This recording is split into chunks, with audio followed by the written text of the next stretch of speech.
The biggest lie about passive income? Open any social media app and you'll see the same promise. Make money while you sleep. Earn passive income with almost no effort. Quit your 9 to 5 and let your money work for you. It sounds amazing. But here's the truth. The biggest lie about passive income isn't that it's impossible. It's that people make it sound effortless. In reality, almost every successful passive income stream requires one thing before it becomes passive: a lot of work. Today, let's separate the myths from reality and discover what passive income actually looks like and which sources are truly worth your time. Section 1, what passive income really means. Passive income doesn't mean making money without doing anything. It means earning money without constantly trading your time for it. Think about your job. If you stop working, the paycheck usually stops too. That's active income. Passive income is different. You put in time, money, or effort up front, and over time, that asset continues generating income with much less day-to-day involvement. Notice the phrase much less, not zero. Even rental properties need maintenance. Dividend portfolios need monitoring. Businesses require systems. There's almost always some level of involvement. The goal isn't zero work. The goal is reducing how much your income depends on your daily effort. Section 2, the passive income spectrum. Not all passive income is equally passive. Imagine a scale. On one end, you have income that requires constant attention. Running a restaurant, freelancing, or driving for a rideshare service. If you stop working, the income stops. In the middle are investments like rental properties.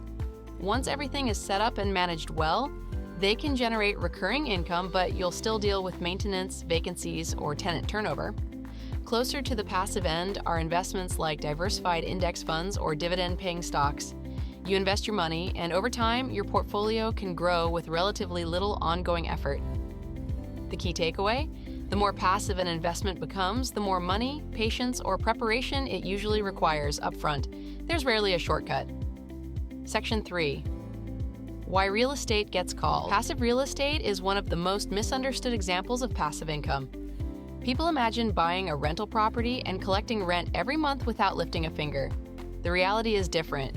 You need to find the right property, understand the numbers, handle financing, screen tenants, budget for repairs, and plan for vacancies.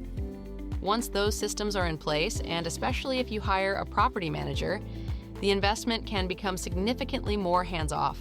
That's why many experienced investors consider rental real estate a semi-passive investment rather than a completely passive one.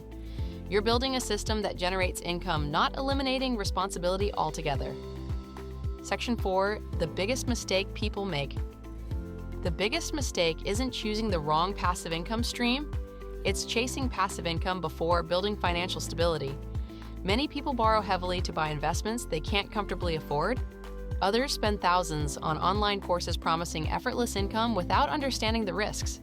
A better approach is to build a strong financial foundation first. Pay down high-interest debt.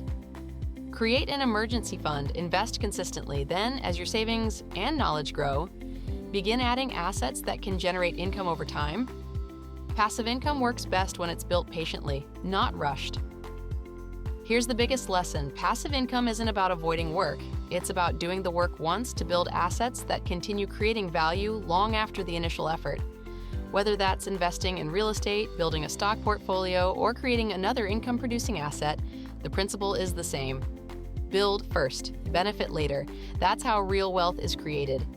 If you found this video helpful, subscribe to Invest with Lufan for more practical videos on investing, real estate, and personal finance. And tell us in the comments, what's the first passive income stream you'd like to build, and why?